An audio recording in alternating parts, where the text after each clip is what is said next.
আমি ৪৬ নং ওয়ার্ড বিএনপির সিনিয়র সহসভাপতি আশরাফুদ্দিন শিপন।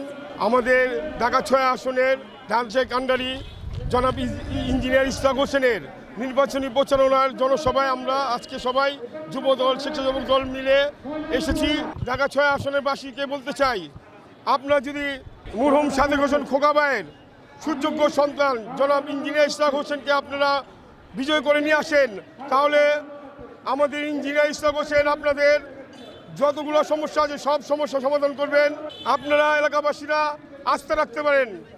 আমাদের খোকাবায়ের উপরে যেমন আপনারা আস্থা রেখেছেন, তেমনিভাবে ইঞ্জিনিয়ার ইশরাক হোসেনের উপর আপনারা আস্থা রাখতে পারেন। আমরা আশা করি ঢাকা ৬ আসনের বিপুল ভোটে আমাদের ইশরাক সাহেব নির্বাচনে জয়যুক্ত হবেন ইনশাআল্লাহ।